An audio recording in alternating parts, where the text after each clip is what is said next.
Next Friday আমার birthday. তুমি আমার বার্থডেতে ম্যাজিক দেখাবে তো? এই বছরের বার্থডেটা না হয় প্রভাকরণ আঙ্কেলের বদলে প্রভুকে নিয়ে সেলিব্রেট করো। এই যে প্রভু, প্রভাকরণ আঙ্কেলের মিনি ভার্সন। প্রভুর খুব জ্বর এসেছে। পুতুলের নাকি জ্বর এসেছে? একটা পুতুল, তার জ্বর হচ্ছে। প্রভুকে মনে হয় কেউ মেরেছে, ওর সারা গায়ে দাগ হয়ে আছে। চোট পেয়ে শরীরে কালশিটে পড়ে যাচ্ছে, আঘাতে কেটে রক্ত ঝরছে। এসব কি করে হতে পারে?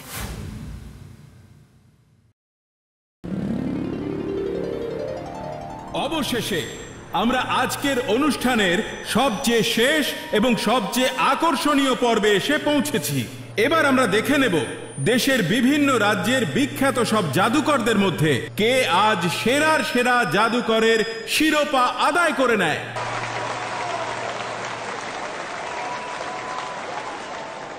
তার জন্য সবার আগে আমরা নমিনেশনগুলো দেখে নিই।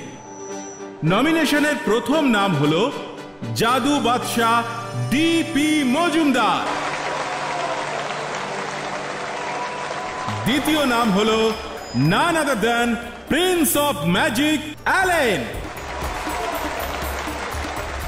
আর আজকের শেষ নমিনেশন হলো last but not the list জাদুকর প্রভাকরণ। আর আজকের সেরার সেরা শিরোপা জিতে নিয়েছেন জাদু সাম্রাজ্যের সবচেয়ে নতুন কিন্তু বিখ্যাত নক্ষত্র ম্যাজিশিয়ান প্রভাকরণ।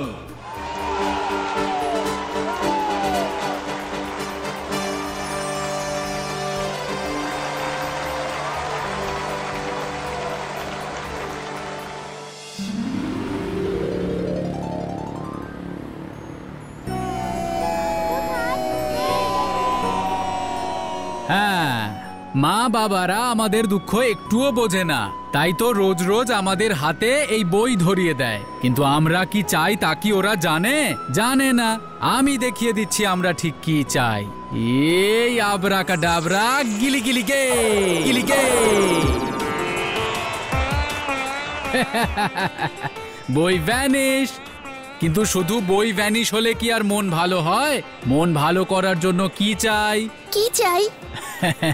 তুমি বলো কি চাই? টফি। আচ্ছা, আবরাকাডাবরা গিলি গিলি গে।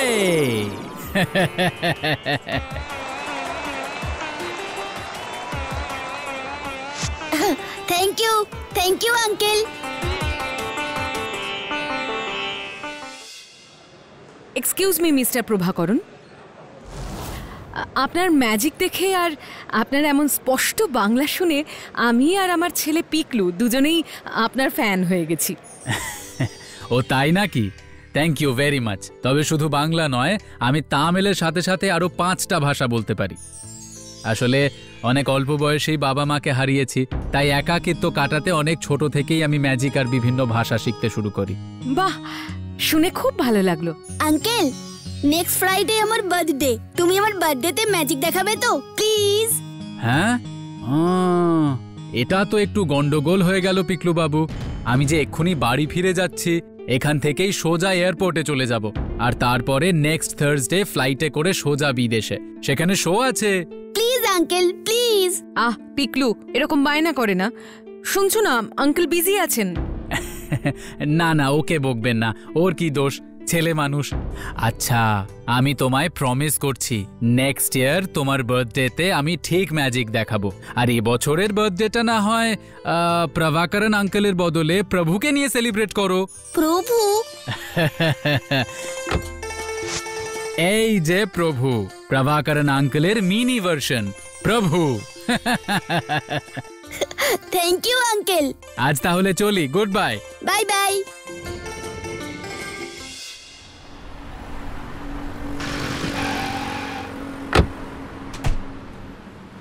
স্যার, আপনি এয়ারপোর্টে যাওয়ার জন্য কার সেন্টার থেকে গাড়ি হায়ার করেছিলেন? ইয়েস, চলুন।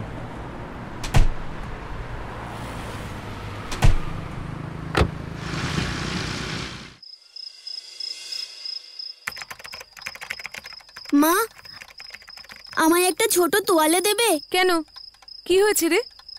আবার মেঝেতে জল ফেলে দিয়েছিস বুঝি? না না, প্রভুর খুব জ্বর এসেছে, ওর গা ঢেকে দেবো, না হলে ও জ্বর সারবে না। দেখেছো মালিনী, আবার ওই পুতুল নিয়ে পড়েছে। পুতুলের নাকি জ্বর এসেছে। হ্যাঁ গো পাপা, আমি সত্যি বলছি। মা, তুমি ওর গায়ে হাত দিয়ে দেখো। কই দেখি। ওমা, সত্যি তো। কি সত্যি পুতুলের জ্বর এসেছে? সত্যি মালিনী, তুমিও কি বাচ্চা হয়ে গেলে? না গো, সত্যি সত্যি পুতুলটার গাটা বেশ গরম। হতেই পারে, দেখোনি গরমকালে লোহা পিতলের জিনিস কেমন গরম হয়ে যায়। সেগুলো তো মেটাল, কিন্তু এটা তো আর মেটাল নয়, এটা তো সাধারণ রাবার জাতীয়। হ্যাঁ, তাহলে আর কি, পুতুলের জ্বর সারাতে বাড়িতে ডাক্তার ডাকা। তবে যাই করো, আমাকে বিরক্ত করো না।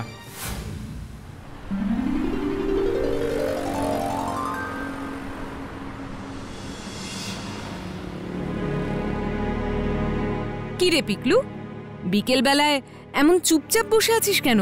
বাইরে খেলতে যাবি না? না মা, আমার খেলতে যেতে ইচ্ছে করছে না। কেন রে, শরীর টরীর খারাপ হয়েছে নাকি? কি হয়েছে বল। বললে তো তুমি মানবে না।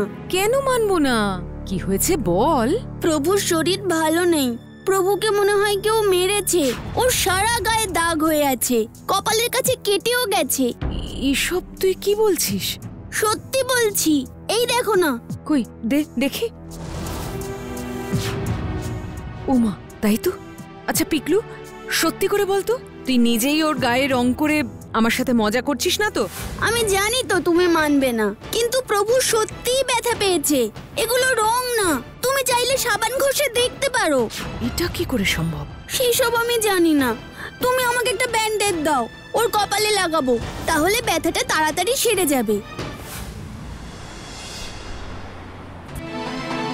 একটা পুতুল, তার জ্বর হচ্ছে, চোট পেয়ে শরীরে কালশিটে পড়ে যাচ্ছে, আঘাতে কেটে রক্ত ঝরছে। এসব কি করে হতে পারে?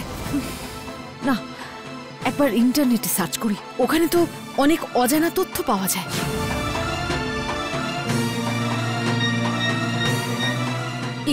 এটা কি লেখা? পুতুলে প্রাণ প্রতিষ্ঠা। সম্ভব, খুব কঠিন হলেও সম্ভব।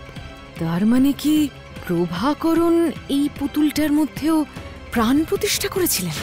এর উত্তর তো একমাত্র প্রভাকরণ বাবুই দিতে পারবেন। সায়নের মায়ের কাছ থেকে আমায় প্রভাকরণের নাম্বারটা নিতে হবে।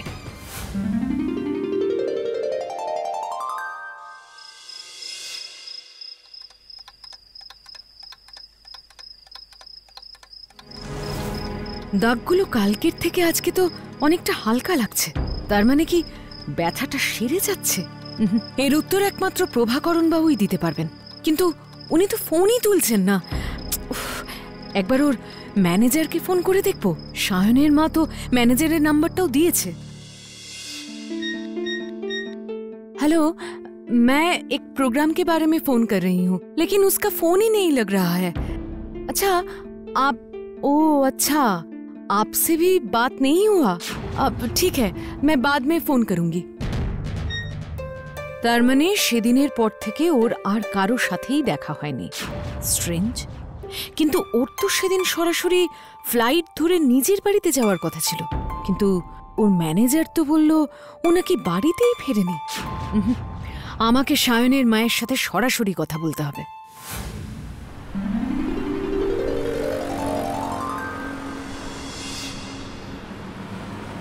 কি ব্যাপার বলো তো মালিনী, তুমি হঠাৎ প্রভাকরণের ব্যাপারে এত খোঁজ খবর কেন নিচ্ছ? প্রথমে ওর আর ওর ম্যানেজারের নাম্বার নিলে, এখন ও কোন গাড়িতে করে এয়ারপোর্টে গেছে জানতে চাইছো। Anything serious? কতটা সিরিয়াস বা আদৌ সিরিয়াস কিনা এখনই বুঝতে পারছি না। সেটার জন্য প্রভাকরণের সঙ্গে যোগাযোগ হওয়াটা খুবই দরকার। বুঝতে পেরেছি, কিন্তু উনি তো আমাদের গাড়িতে যাননি। তবে উনি ফোনে কোনো কার রেন্টাল সেন্টারের সাথে কথা বলছিলেন, আমি নিজে শুনেছিলাম। আমার কাছ থেকে আমাদের বাড়ির অ্যাড্রেসটাও চেয়েছিলেন তখন, কিন্তু সেন্টারের নামটা শুনতে পাইনি। তার মানে রেন্টাল সার্ভিসের গাড়িটা তোমাদের বাড়ি থেকেই ওকে তুলেছে?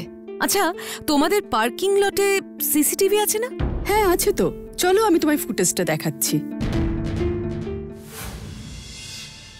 রাজু, সায়নের জন্মদিনের রাত ৮টা থেকে ৮:৩০টার মধ্যে পার্কিং লটের ফুটেজটা একটু দেখাও তো। কিন্তু মালিনী, কোনো রেন্টাল সার্ভিসের গাড়িতে তো আর কোম্পানির নাম লেখা থাকে না। আর একই রকম দেখতে গাড়ি তো শহরে প্রচুর আছে। কিন্তু একই নম্বরের তো আর দুটো গাড়ি থাকবে না, তাই না? তাই তো, এটা তো আমার মাথায় আসেনি। এই তো একটু রিমাইন্ড করো। পজ করো।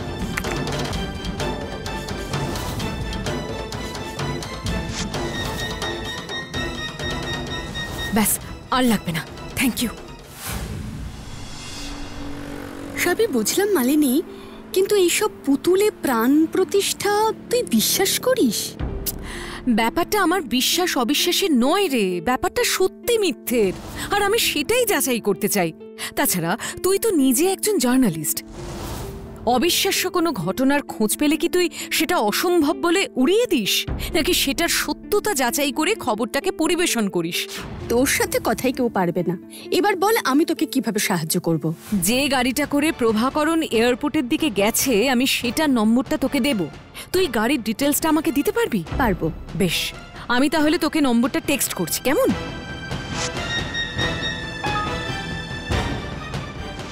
1 2 3 4। এটা নির্ঘাত ফেক। তুই কি করে বুঝলি? দেখ, 70% ক্ষেত্রে এরকম স্পেশাল নাম্বারগুলো সাধারণত হয় কোনো হাই প্রোফাইল লোকের, না হলে ফেক। তাও ঠিক আছে, একবার যাচাই করে নি। আমি নিলয়দাকে পাঠিয়ে দিয়েছি, দেখি কি বলে। আচ্ছা, এটাও তো হতে পারে প্রভাকরণ লোকটা কোনো আত্মীয় স্বজনের বাড়িতে গেছে। দেখ, আমি ওর মুখেই শুনেছি পরিবারে ওনার আর কেউ নেই, আর বিদেশে যাবে বলে একদিন উনি আর কোনো কাজ রাখেননি। এমনকি ওর মোবাইলটা কনস্ট্যান্ট রিং হয়ে যাচ্ছে।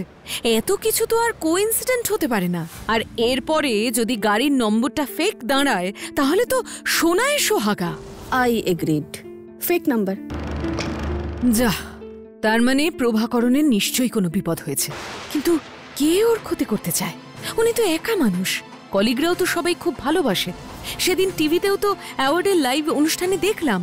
মালিনী, প্রফেশনাল ওয়ার্ল্ডে যা দেখা যায় তা কখনো সত্যি হয় না। এই যে ম্যাজিকের বাদশা ডিপি মজুমদার কত বছর ধরে এই ইন্ডাস্ট্রিতে নাম্বার 1 পজিশনে ছিল, তার হাত থেকে পুরস্কারটা ছিনিয়ে নিল। এটা মেনে নেওয়া কি সহজ হবে? তার মানে বলছিস ডিপি মজুমদার পোটেনশিয়ালি কালপ্রিট হতে পারে? শুধু ডিপি মজুমদার কেন, দেশে আরো অনেক ম্যাজিশিয়ান আছে। প্রভাকরণ সরে গেলে তাদেরও কাজ পেতে সুবিধে হবে। রাইট, তবে একসাথে তো সবার উপরে নজর দিতে পারবো না। তাই না হয় ডিপি মজুমদারকে দিয়েই কাজটা শুরু করা যাক। কি করবি ভাবছিস? পুলিশের হেল্প তো পাবি না।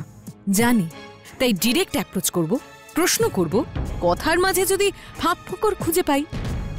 তুই শুধু আমায় ওই ডিপি মজুমদারের একটা অ্যাপয়েন্টমেন্ট জোগাড় করে দিতে পারবি আমায়? হয়ে যাবে, নো প্রবলেম। তবে যা করবি সাবধানে করবি।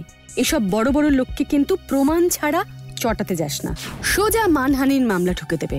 তুই চিন্তা করিস না, আমি পুরো হোমওয়ার্ক করেই যাব।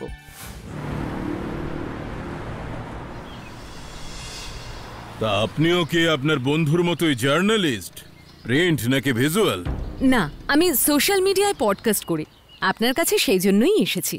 একটা ইন্টারভিউ চাই আপনার। আসলে আমি আপনার ফ্যান, বিশাল বড় ফ্যান। এই রাজ্যে আপনি যত শো করেছেন তার বেশিরভাগই আমার দেখা। হ্যাঁ। তাই নাকি? তা আমার দেখানো সবচেয়ে পছন্দের ম্যাজিক কোনটা?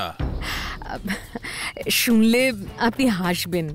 না না, আপনি বলুন না, দেখি আপনি কতটা মন দিয়ে আমার শো দেখেছেন। আমি জানি হর্স অফ ক্লাউড ম্যাজিকটা আপনার সবচেয়ে বিখ্যাত, নো ডাউট, খুব ভালো ম্যাজিক। কিন্তু আমার পার্সোনালি হাউস অফ কার্ড ম্যাজিকটা সবচেয়ে প্রিয়। যেখানে হাওয়ার দাপটে তাসের ঘর ভেঙে যায়, সেখানে আপনি কেমন একটা সামান্য ফু দিয়ে গোটা একটা তাসের ঘর বানিয়ে ফেললেন। স্প্লেন্ডিড। আপনার ভালো লেগেছে জেনে আমার ভালো লাগলো। ওটার কথা কেউ খুব একটা বলে না। বলবে কি করে স্যার? আজকালকার মানুষরা কি জিনিসের মর্ম বোঝে নাকি?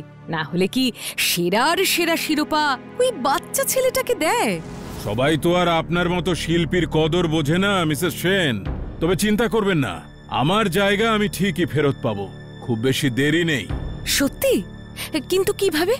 ওই অ্যাওয়ার্ডটা তো অলরেডি ওকে দিয়ে দিয়েছে। তার মানে তো 1 বছরের আগে আর চান্স নেই। চান্স থাকে না, চান্স করে নিতে হয়। ও যদি আর কোনোদিনও... গুড ইভিনিং স্যার।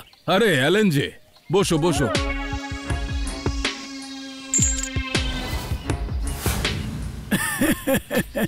উনি হলেন মিসেস মালিনী সেন, পডকাস্টের ইন্টারভিউর ব্যাপারে এসেছেন। ম্যাজিকের গুণমুগ্ধ যাকে বলে। আপনি ওকে চেনেন তো? আমার জোড়া তরোয়ালের রেপ্লিকাটা খুব চেনা চেনা লাগছে, কোথায় যেন দেখেছি। মিসেস সেন, হ্যাঁ বলুন। বলছিলাম আপনি ওকে চেনেন নিশ্চয়ই? নিশ্চয়ই চিনি, হ্যাঁ। উনি তো famous prince of magic Allen. আপনার কাজও আমার খুব ভালো লাগে। তবে ওই প্রভাকরণ... প্রভাকরণ কি? আপনি প্রভাকরণকে চেনেন নাকি? চিনি বলতে ওই অ্যাওয়ার্ড ফাংশনের অনুষ্ঠানে টিভিতে দেখেছি। সে কি, আপনি কি এবার প্রভাকরণের কাছেও যাবেন নাকি ইন্টারভিউর জন্য? না না, ওর কাছে এখন যাওয়া যাবে না, ওর কাছে গেলে মুশকিল হয়ে যাবে। অ্যালেন, কি হচ্ছেটা কি? তুমি এত উত্তেজিত হয়েও না। উনি প্রভাকরণের কাছে যাবেন না, তুমি ঘাবড়িও না। প্রভাকরণের কাছে যাওয়ার আশঙ্কায় অ্যালেন এত উত্তেজিত হয়ে যাচ্ছেন কেন? উনি আমার ইন্টারভিউর জন্য এসেছেন, কি তাই না মিসেস সেন? অফকোর্স। তবে আজ আমি উঠি, নেক্সট একটা ডেট ফিক্স করে ফর্মাল ইন্টারভিউয়ের জন্য আসবো। নমস্কার। মিস্টার প্রভাকরণ তো এরকম একটা গাড়ি করেই সেদিন এয়ারপোর্টের দিকে গিয়েছিলেন।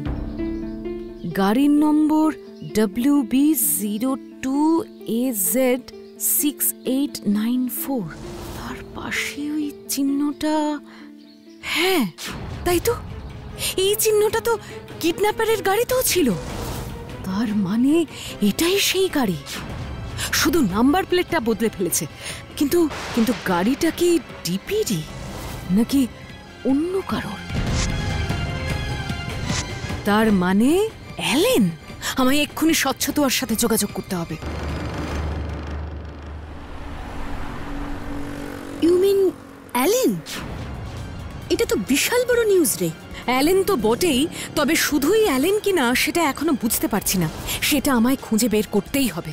কিন্তু তার সাথে সাথে প্রভাকরণ এখন কোথায় আছে সেটা আমাদের সবার আগে বের করতে হবে। কিন্তু কিভাবে? তোর কাছে অ্যালেন আর ডিপির নাম্বারটা তো আছে, তোকে শুধু একটা কাজ করতে হবে। কি কাজ? এক ঢিলে দুই পাখি মারার কাজ। প্রভাকরণ কিডন্যাপ হওয়ার দিন থেকে ওই দুটো নাম্বার ট্র্যাক করতে হবে। যদি দুটো নাম্বার কোনো কমন লোকেশনে বারবার গিয়ে থাকে তাহলে সেটাই আমাদের ক্লু। বুঝতে পেরেছি। কমন লোকেশন মানে ওরা সেখানে বারবার প্রভাকরণকে দেখতে গেছে, তার মানে ওরা দুজনেই ব্যাপারটার সাথে জড়িত। রাইট।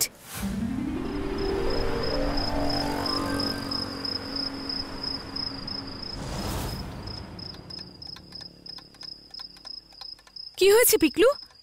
দেখো মা, প্রভুর একটা হাত ভেঙে গেছে, কপালটাও ফেটে গেছে। এবার কি হবে মা? প্রভু কি মরে যাবে? না বাবা, প্রভুর কিচ্ছু হবে না, কিচ্ছু হবে না প্রভুর। আমি তোমার প্রভুকে ঠিক বাঁচাবো। আচ্ছা মালিনী, ওই পুতুলটা ফেলে দিয়ে অন্য একটা পুতুল কিনে নিলেই তো হয়। হ্যাঁ বল তোয়া, পেয়েছিস? এক লোকেশন, ইন্টেরিয়র। তুই পুলিশে খবর দে, হাতে আমাদের সময় নেই। আমি এক্ষুনি আসছি। এত রাতে কোথায় বেরোচ্ছ তুমি? প্রভাকরণকে উদ্ধার করতে। আচ্ছা, তোমার মাথাটা কি একেবারে খারাপ হয়ে গেছে মালিনী? একটা পুতুল দেখে তুমি ধরে নিলে যে লোকটা কিডন্যাপ হয়ে গেছে? বিশ্বাস করো, আমার সন্দেহ যদি মিথ্যে হয় তাহলে আমি সবচেয়ে বেশি খুশি হব, কিন্তু সেটার চান্স খুবই কম।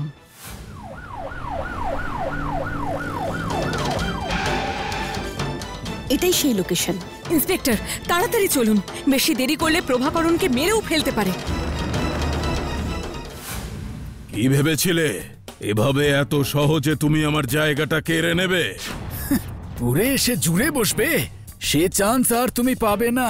তোমার জাদুর খেলা এখানেই শেষ। তার আগে আপনাদের এই নোংরা খেলা আমি শেষ করে দেব।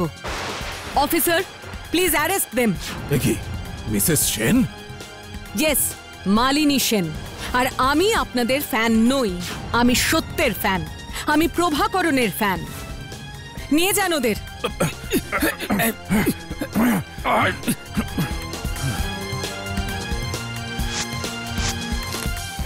আপনি কি হাঁটতে পারবেন? সম্ভবত আপনার বাঁ হাতটা ভেঙে গেছে। হ্যাঁ পারবো, কিন্তু আপনি আমার হাতের কথা জানলেন কি করে, আর এখানকার খোঁজই বা পেলেন কি করে? সব বলবো, তার আগে আপনি বলুন তো, আপনি কি ওই পুতুলটার মধ্যে নিজের প্রাণ প্রতিষ্ঠা করেছিলেন? হ্যাঁ, আমি অনেক বছর ধরে সাধনা করেছি, কিন্তু পুতুলের মধ্যে প্রাণ প্রতিষ্ঠা করা অত সহজ নয়। বহুবার ব্যর্থ হয়েছি। কিন্তু বহুবার ব্যর্থ হওয়ার পরে আপনি সফল হয়েছেন, আর তাই প্রভুর শরীরে আপনার সব যন্ত্রণার ছাপ ফুটে উঠেছে, আর তার সাহায্যেই তো আমি এখানে এসে পৌঁছতে পেরেছি। হ্যাঁ, সত্যি? আপনি সত্যি বলছেন আমি পেরেছি? আর আপনি প্রভুর গায়ে মাত্র কয়েকটা ক্ষতচিহ্ন দেখে আমায় খুঁজে বের করেছেন? সত্যি মিসেস সেন, আপনার কোনো জবাব নেই। এমন সব ভিডিও দেখতে হলে এক্ষুনি সাবস্ক্রাইব করুন Animatrix digital. Bell icon click করতে ভুলবেন না কিন্তু।